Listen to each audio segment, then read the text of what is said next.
Hi, I'm Naomi Murphy, and this is the Locked Up Living podcast, where we talk with a wide range of people about harsh aspects of institutional life. We also explore some of the ways to overcome them and to grow and develop. I'm David Jones. So join us every Wednesday morning, 6 o'clock UK time, for a fresh podcast. Maybe you already have a mindfulness practice, or perhaps you've tried mindfulness and find it really difficult to get into and can't really understand what's the point. Well, today's guest is Gemma Applegarth. She's a counselling psychologist and the founder of Active Mindfulness, and she's joining us today to talk about her book, which is The Adventure of Mindful Running. Pleased to have you on today, Gemma. Welcome. Thank you. Hello, Gemma. Very nice to meet you.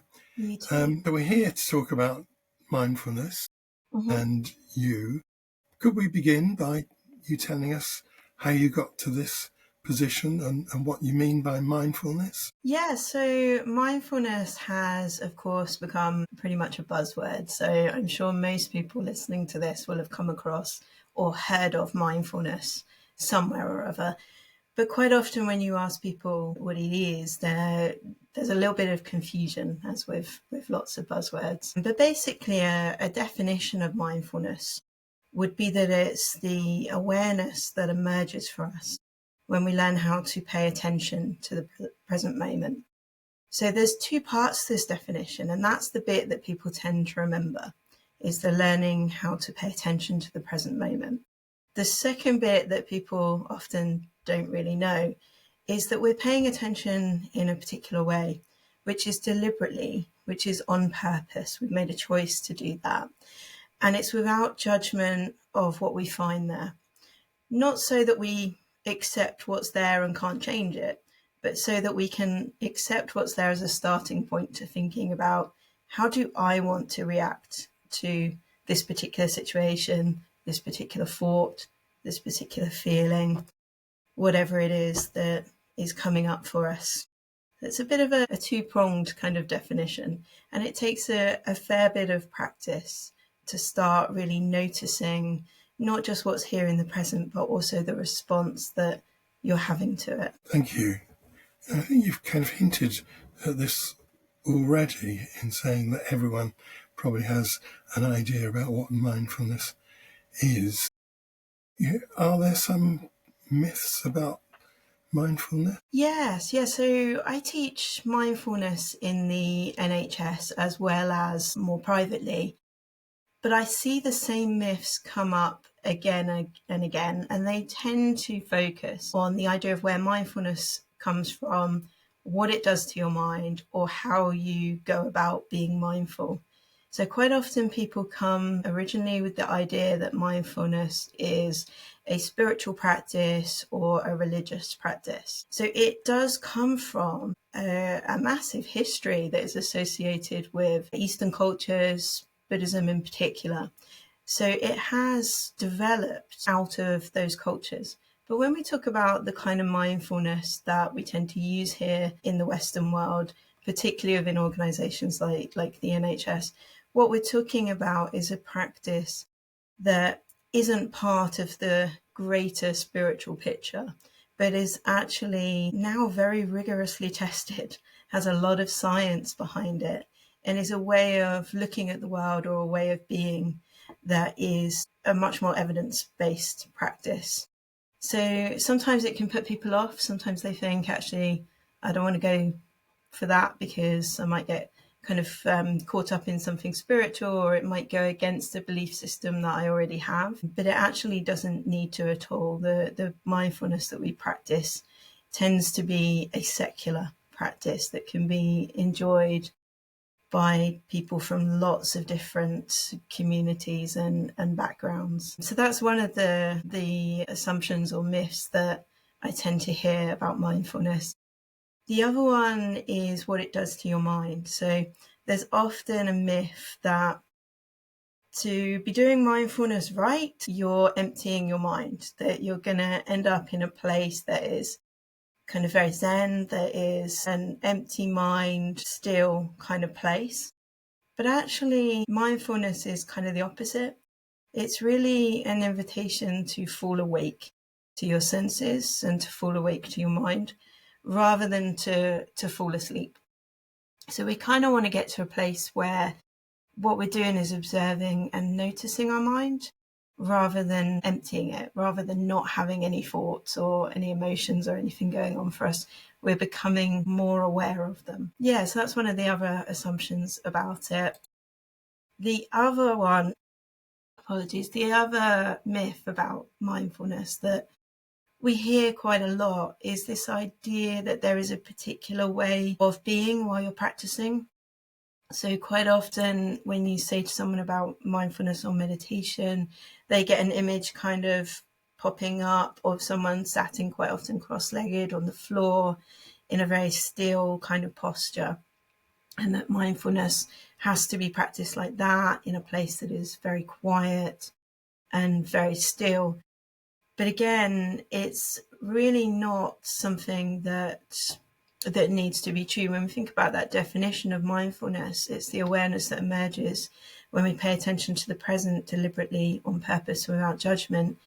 We could do that sat, and quite often we start by practicing in that way because that way we have less distractions. And when you're just starting out, less distractions makes it a little bit easier. But as we build up, we get to a place where we can practice this while moving, or we can practice this while running or walking or washing up or brushing our teeth. So quite often when you start mindfulness, one of the first things you do is pick up a routine activity like brushing your teeth, because most of us do that on autopilot. We know that we've done it because we do it as a habit, but we're not aware of any of the thoughts or emotions that went on for us during that time because we're busy kind of planning the day, reflecting on the day we just had, or doing different things in our minds, like, replaying song lyrics from the 1990s or something. Wherever it is that your mind takes you, it tends not to be with this thing that's here and present. And sometimes when you're starting out with something like mindfulness, finding your way in to it is important. Finding something that works for you. And obviously being sat very still isn't for everybody. Some people prefer to be kind of moving as they do things, and that's absolutely fine. You can definitely bring this kind of mindful awareness with you to those kind of movements. Thank you, Gemma. That's a really good description, really. But I've got a question about it because I'm a psychoanalytic psychotherapist by background. Mm-hmm. Although I haven't done that for years. I haven't practiced for years and years and years.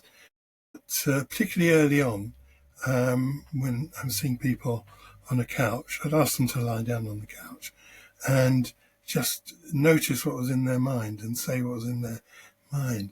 How is that different? My first thought is when you ask people to say what's in their mind, you're asking them to say that through a filter. So there is a level of kind of thinking that would go on most likely before they say anything, even though there's that kind of free association kind of idea of just kind of coming out with anything. So there is a level of filtering, whereas we don't have that opportunity in our own minds. We are aware of the thoughts that we have that are good, bad, ugly, whatever they are. We have to be aware of those. We don't have a choice but to share them with ourselves. So although it's very similar, and it's an interesting experiment, actually, I did once during a mindful run make a decision to attach a microphone to my phone and actually just spoke every thought that I had for 20 minutes, which was very interesting and illuminating, actually, to reflect back on afterwards. But yeah, so it's a similar but slightly different experience because you don't have that kind of filter. But what you do also have is, as you practice the mindfulness, that connection then with noticing both what's your mind in terms of your thoughts, but also your reaction, which could be an internal reaction and quite often doesn't necessarily feel like it's connected to the thought, but often is. When you think about our bodies being the home of every single emotion that we have, whether we're feeling love or joy or anger, It's all here. It's all located in our body. Mindfulness allows us to have that kind of verbal experience of those thoughts, to notice and be aware of them, but also to just notice and be aware of and observe what that does to us, that kind of tingle in our tummy, the feeling, the slight tension in your neck or your shoulders, or that urge to hide away, or that urge to stand up, whatever it is that comes along. Thank you. Right, that's a great answer. So, Gemma, you've already mentioned how mindfulness has moved away from, I suppose, what perhaps was its kind of spiritual and yoga-related basis. But in that move, what's the evidence base for it now? So within the NICE guidelines, which really kind of guide all practitioners in mental health as to how they work with someone, it has a really strong evidence base for two different things. One of them is for people who have suffered from recurrent depression, so the kind of depression where they're okay for a period of time and then find themselves going very low in mood with all the symptoms that are associated with that. And then they perhaps have some therapy or some support or something changes within them and they feel better, but then they keep going through this cycle. Mindfulness has a really great evidence behind it of being able to support people to prevent relapse back into depression by giving them the tools to notice and become aware of both those kind of physical sensations that might occur at the very start of a depressive episode, but also the interpretation of those, what happens in our minds when we start to feel those. People can prevent themselves from relapsing. So it has a really great evidence base behind it for that. And the other thing that is really strong in the NICE guidelines evidence base now is for people who are living with something that they cannot change, that takes control away from them. For a lot of people, that's things like long-term health conditions, the kind of things that aren't going to go away and are unlikely to get better. Mindfulness can really help them to understand, notice, and be with and choose how to respond to the different thoughts and feelings that come up with that, but also to reevaluate their relationship with their own body. So one of the things that we notice in the groups, some of the groups that I run in the NHS are for people with long-term conditions, is there's a great reluctance when we start to think about bringing the body in, and because their relationship with their body is more difficult. It has difficult feelings for them that come up for them. But actually, as we start to just gently move towards these things at the person's pace, when they feel ready to, nothing is pushed beyond that. People start to find that as they connect with their body rather than resist it, that it unlocks something for them. It unlocks something for them emotionally and physically that is quite healing in itself. So in terms of mental health, that's really the two things that has the strongest evidence base for. Mindfulness, as people I'm sure will be aware, is used for lots of different things now. I mean, if you were to kind of Google mindfulness, you get mindfulness for parenting, mindfulness for eating, lots of different things. And there is a program called Mindfulness for Sports Performance Enhancement.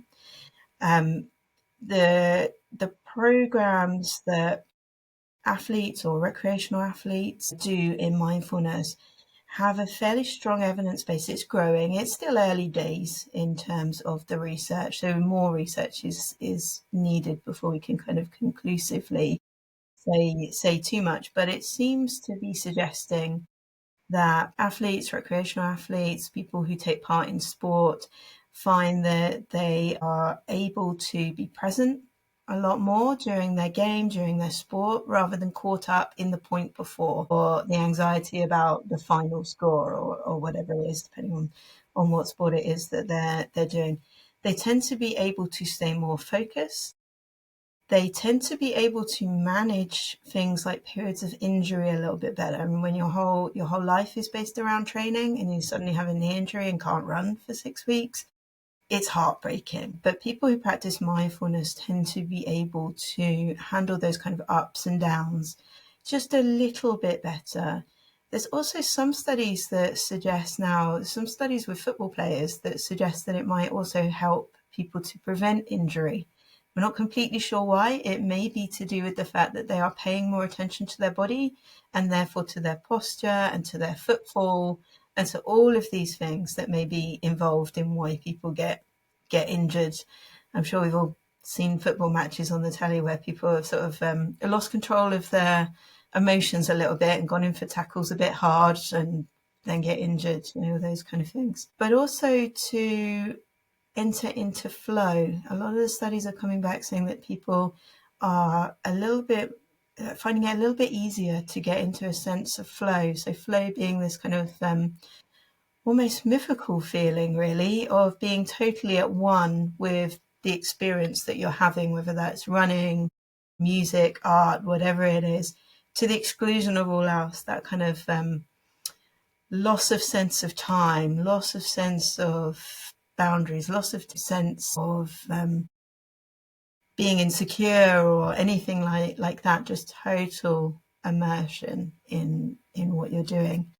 So the evidence base is a really exciting one for bringing movement and mindfulness together. And when we think with the when I was talking about depression earlier, some of the NICE guidelines recently have also changed to include movement or exercise-based interventions alongside therapeutic interventions for people with mild to moderate depression.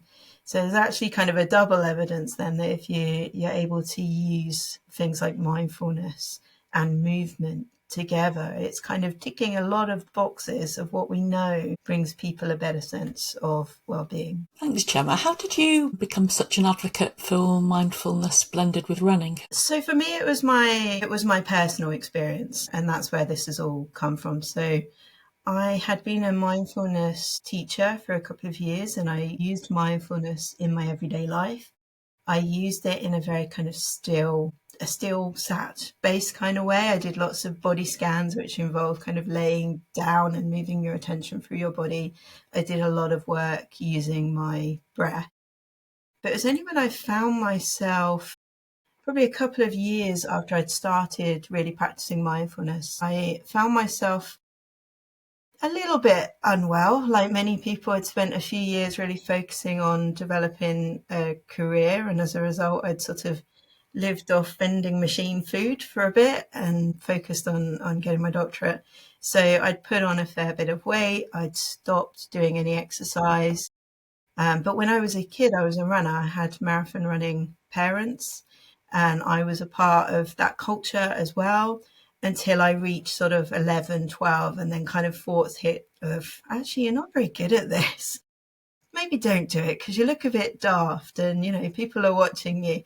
Those kind of thoughts kicked in, and I basically stopped. But when I found myself needing to sort out my health, the natural thing to go back to was running. So I tried to join a Couch to 5K course with my local running club. What I found was, in a moment of excitement and confidence, I found it no problem at all to sign up. And even the days before, I was like, oh yeah, I'm going to do this. I can do this. And then I got to a place of like actually having to put running kit on and actually having to leave the house. And my mind went back. It was like a loop tape. There was thoughts of, why would you bother? Stay home. EastEnders is on. There's Pringles in the cupboard. Don't bother. People will laugh at you. You're not fit anymore. Not like you used to be. You'll be too slow. All of these thoughts kind of kicked in.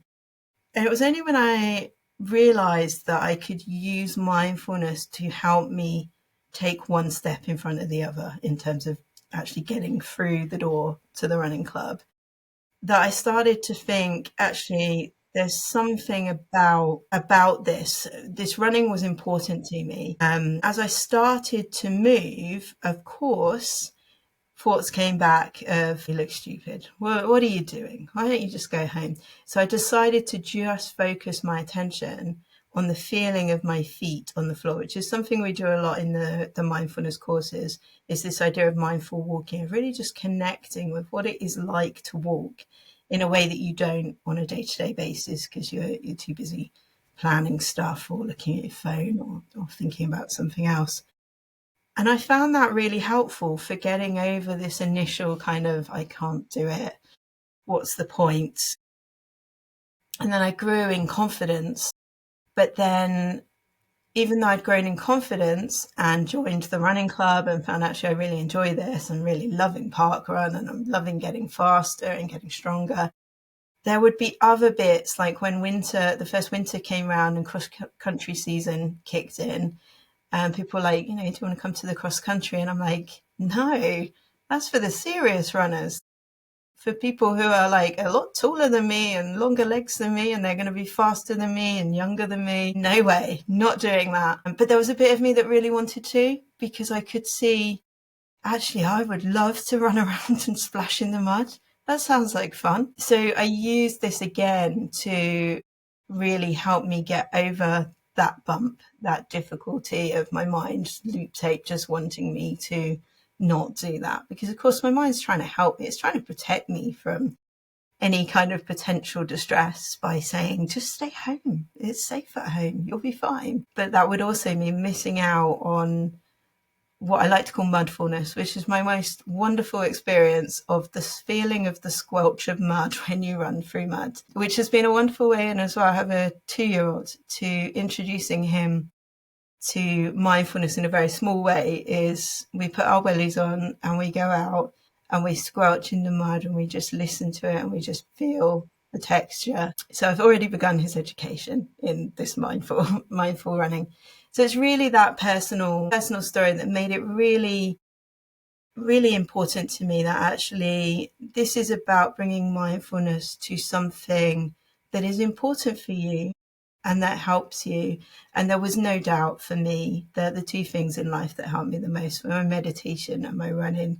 When you get back from a run and you're sort of hot on the outside, your skin and everything, even if it's cold in the air, and you feel that sense of adrenaline running through your body and you feel that sense of achievement and everything, and you perhaps enjoyed a cake with your friends afterwards, and all that kind of stuff because you've celebrated your run and things, that all feels good, and I think if more people can find their way forward and start both understanding and noticing and being with their mind just as it is, because it's always trying to help you. It's never trying to sabotage you. It's just a bit of a design fault that it accidentally does. But also to move more at the same time, then we can rethink our relationship with our bodies and bring our mind and bodies hopefully back together a bit more, and kind of, I guess, stop this kind of idea that we're either working on our minds or we're working on our bodies, when we never are, because every single emotion is located in our body. So how could we possibly ever separate those two things? We need to kind of bring them together a bit more. So yeah, very, very personal story. Yeah, it's really lovely to hear that, Gemma, as well. And as you were talking, I was reminded of, I know there are some therapists that specialise in treating men who argue that men need more sort of active models of therapy, to be walking and talking, for instance, and find that easier to get into. And I wondered whether you noticed any gender differences in terms of, does running make mindfulness more acceptable or easier for men to engage with than it would do if you were sat in a room? Yeah, I think that's a real possibility. And it's something that we need to take into account, I think, when we're trying to reach people who wouldn't traditionally walk into a talking therapies place, that wouldn't put themselves up for therapy, is, how can we reach them? How can we bring this to something that might be important to them or might be okay for them as their way in? So I guess what I have noticed is when I run courses that are around mindfulness and sport, like for instance at running clubs, I often speak at running clubs and things like that, it tends to be kind of a 50-50 gender split of who turns up. It's rarely a 50-50 gender split when I teach it for depression, anxiety, or people with long-term conditions within the NHS, there tends to be more women that come along than men. So I think there is something quite important about, I think, the wider picture, like letting go of the gender thing. The wider picture is kind of meeting people where they are in terms of what's important to them. And a lot of people do have kind of assumptions about mental health or about therapy and things like that we haven't quite, although things are getting better, we talk about mental health much more than we ever have, and we have more of an understanding that perhaps everybody has mental health and that we are continually kind of just working on improving this. There is still those stigmas that exist, so sometimes it can be quite helpful for people just to find their own way in. For me, mindfulness made sense in a different way once I combined it with the running. It's hard to explain why or how, because it was something that I was using and that was very important to me before, but it just made more sense as a whole body experience. And I personally feel my body more when it's moving. Yeah, I feel it differently to when it's still, and both of those are important to me. Thank you. Could you tell us a bit more about your work with the NHS, and have you been able to offer mindful running there? So we're certainly moving in that direction with this kind of nice guideline change that has allowed services or encouraged services to provide therapy courses for things like mild to moderate depression that have a movement-based element to them. Generally, it's a little less intense than mindful running. It tends to be more kind of a mindful walking, which has for a long, long time been part of the kind of standard 8-week mindfulness course that people do.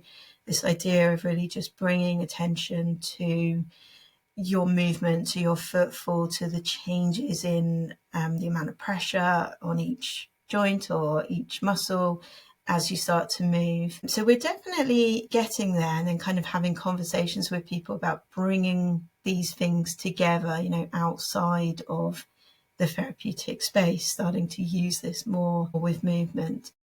I think it's early days. I think we're really just, it sounds crazy to be saying it, but I think we are really just starting to understand that there is this mind-body connection, that it's not a case of a separate thing, and we have a doctor that works on your physical body and psychologists that work on your mind, but actually we need to kind of bring all this together. It's certainly coming. It seems like a lot of charity-based places like Mind and things are doing more mindful walking now than they've ever done, which is wonderful. It's really great to see it kind of getting out there and becoming more mainstream. Absolutely. And as a guest for the time strapped among us, it sounds like a really great way to combine two wellbeing activities, running, exercise, and also mindfulness at the same time. But how easy is it to start mindful running if you're not already a runner? So, I mean, it really is easy to start. I guess when you say not a runner, I'm kind of wondering what people's levels are. Obviously, if you've not done any exercise for a long time, running might be difficult, and as I'm sure a lot of people are aware, the Couch to 5K course is quite popular now. They literally start with 1 minute of running, 1 minute of walking. And it is very possible to bring mindfulness in. Quite often what I'll do is I might make a decision, actually I'm going to go out on this run, and within it, at kind of every K marker, I'm going to spend 1 minute of just focusing on my feet, or focusing on a certain muscle group, or focusing on the sounds around me. It doesn't have to be an internal anchor to the present moment that you use, like your breath or your feet. It could be an external one. Sounds can be great because we're so overwhelmed by sounds in day-to-day life that we don't even hear them most of the time. So there's forever a whole soundscape going on around you that is affecting your mood, that is affecting the tenseness in your body, but we're not even aware of it because we're just tuned out, we're on autopilot. So sometimes just tuning in to the sounds around you for 1 minute and just seeing what you can notice the kind of obvious sounds, and then the sounds beneath the sounds, the ones that are a little bit more quiet, a little bit more difficult, can be a really helpful way to start. And if you're not ready for that, you can start by doing it walking, or doing something like mindful shoelace tying before you kind of go out for that walk, where actually what you're doing is using the principles of mindfulness to actually just do the basic task of tying your shoes. So you're tuning in to what that feels like on your foot as you place it on. You're tuning into what muscles are being used, what bones are being used, what joints are moving, to the feeling of the trainer on your fingers, to the feeling of the laces on your fingers, to the feeling of your foot being supported by a trainer versus just a sock, which is a totally different feeling. And it can make you think, actually, I'm not sure these trainers are the right ones for me, or make you kind of rethink where you're going, or what you're doing. So you can really start with wherever you are. And I definitely advise that. Start with where you are. So if you're not a runner and you're not ready for that right now, then start with walking, start with what you do. Quite often on the NHS courses that we do, people haven't moved for a very long time. The movement time for some of them would be going for a walk. For some of them, it would be some kind of yoga or chair-based yoga or something. For others, it will be simply kind of get up off the chair and walk over to the other side of the room and back, but perhaps see if you can do it a bit more deliberately. So actually using your muscles to stand up, rather than a kind of a sort of throwing yourself out of the chair, actually using your body to do that.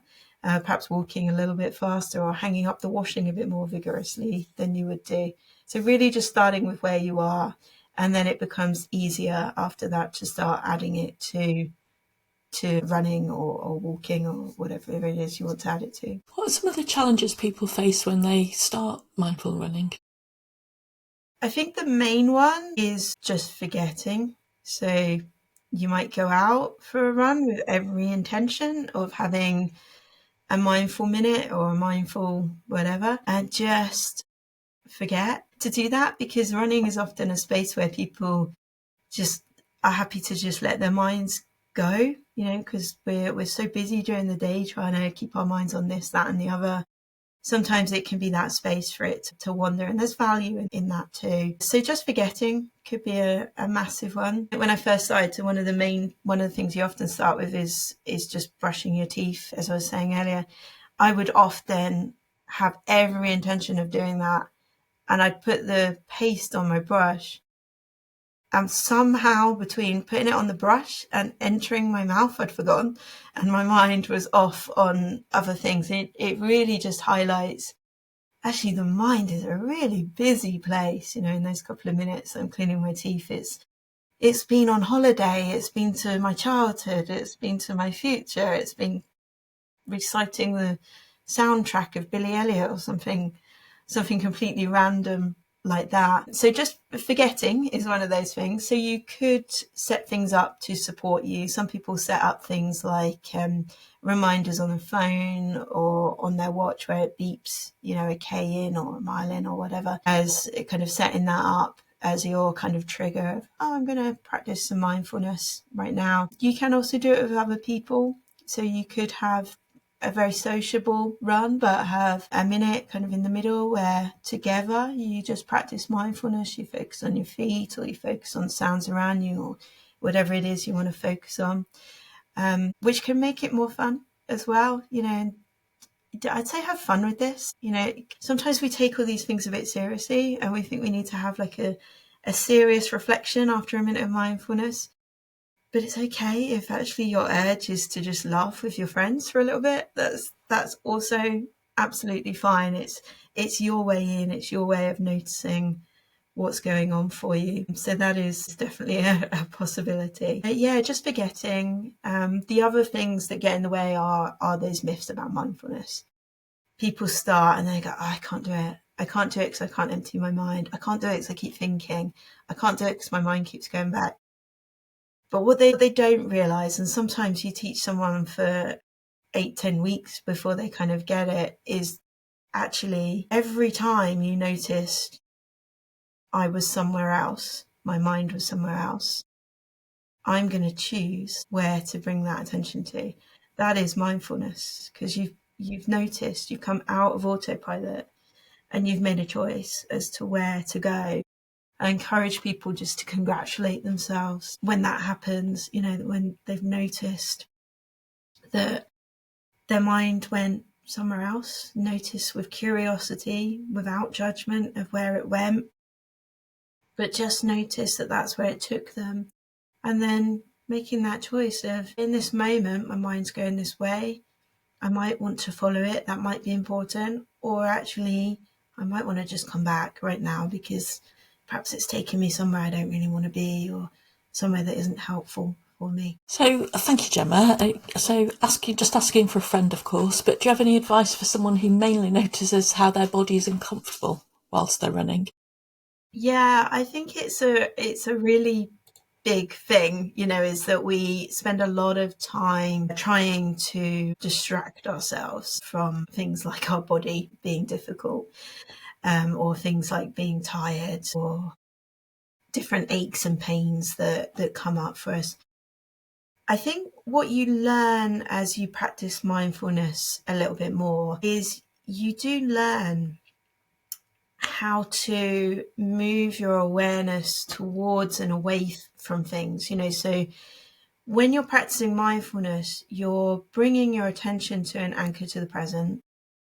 I don't know, so you choose your feet, and then you're noticing and observing where your mind goes. So there may be some times where you notice something and you think, actually, the skillful thing right now would be for me not to focus on this. So you might choose to change your anchor. So your anchor might not then be your feet, it might be something else, or it might be something a bit more external, like the sounds. Or it might be that you choose instead to actually tune into that discomfort, because quite often with discomfort, we're primed, if there's any kind of discomfort, to want to get rid of it. But why do we want to get rid of it? Because we kind of feel like actually we need to not be in discomfort, but we're running, we're kind of pushing our bodies. Perhaps people want to get PBs and stuff. None of those things are going to come without any kind of difficulty, or your heart racing, or it being super easy. So sometimes it can be helpful to actually kind of tune in and notice, when my heart races like this, what's my mind doing? Is it actually that I try to avoid this discomfort because I have these thoughts that I'm not going to be able to do it, or I'm not good enough, or I'm not strong enough, which is different from actually I need to stop right now. So there's something about mindfulness being able to give you a chance to move towards something and then assess, actually, is this because I need to stop? Is that the right thing for me right now? Do I need to stop running because actually I might be injured? Or is this just a kind of a tiredness that I can kind of push through? So I worked with someone actually who found that when they practice mindfulness, sometimes they were a little bit worried about having bowel problems when running, because they'd had a difficult experience before, kind of caused by gels that just didn't sit very well with their stomach. So they were a bit afraid of the mind kind of going towards the bowels and them starting to feel churned up. And they noticed that actually if they brought their attention to that area, they felt churned up. We spent a lot of time kind of exploring and noticing what it was about bringing attention to that area. And we started to think about what was the difficulty here. So there's a metaphor that we often use in mindfulness about two arrows. So if you imagine yourself and every experience that you have being kind of shot in the chest by two arrows, you've got this one arrow that basically represents the things that you can't change. For someone with a long-term condition, that might be that they have pain or fatigue. It might be that your living situation is really difficult, or that you're going through a divorce, or whatever it is that you're experiencing. So that first arrow represents that. That second arrow represents a whole other layer of suffering. That layer of suffering is where we go to as a result of feeling that first arrow. So it's the worry, it's the stress, it's the anxiety. And of course, as we said before, every emotion has a physical place in your body.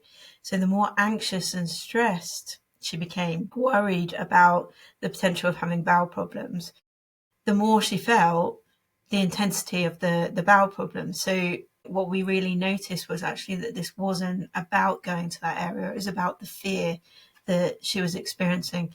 So we actually tried to do it a lot more gradually. What we didn't do was go what we call parachuting in, where we just go straight into the problem at the most intense. What we didn't do is go, when you're running this marathon and you've had all these gels, bring your attention to your stomach, because that probably would have been a problem. So instead, what we did was we practiced bringing attention to her stomach when she was out for a walk. And then we practiced when she was 2K into a 3K run. And then we practiced when she was 5K into an 8K run. And we gradually built up that intensity. And what we noticed is that it actually improved the amount that she was feeling, the sense of being churned up. And it wasn't because there was any actual difference in her stomach. It was because she wasn't adding that extra layer of suffering to it. So it can be quite helpful just to kind of build up on these things. But the great thing about mindfulness is the fact that it does allow you to develop the ability to move towards and away from. And that is totally your choice. So you can move towards something when you feel ready and away from it when it feels right for you as well. Thank you, Gemma. You've given us some really full and eloquent answers today. But among other things, you reminded me of Pringles, which I hate. I hate Pringles. I would never buy them, but occasionally other people buy them, and I find them impossible to stop eating. So they're one of those things which brings up all my self-loathing in no time at all. Anyway, thanks very much for that. Before we finish, though, can you just tell us about the courses that you run and what do they entail? Yes, of course. So as part of active mindfulness, I run courses quite regularly, which are usually done online. They vary from kind of a 2-hour workshop, which could be an intro to using mindfulness for well-being, or it could be an intro to combining mindfulness with movement, with the movement that you do every day, whether that is an actual sport or whether that's kind of, just walking around your house or walking to work or whatever it is. So those kind of short workshops that introduce people to these ideas, to longer, more in-depth courses over sort of 4 or 5 weeks, where we go into a much more in-depth practice of using mindfulness, particularly with movement or with a sport, so that people can develop their own practice going forward that they can keep using, hopefully for a lifetime, and pass it on, as I'm doing to my son, pass it on to others around them. Great. And we can find a link to these that we can put in the show notes. Yes, there's a link to them. Excellent. And as I said at the start, I think Gemma's book, The Adventure of Mindful Running, is actually a really nice introduction to the things that Gemma's been talking about today. It doesn't take too long to read, so actually if you want to get started with mindfulness and mindfulness running, it's a good place to go to. Thank you so much for joining us today, Gemma. It's really enjoyed that conversation.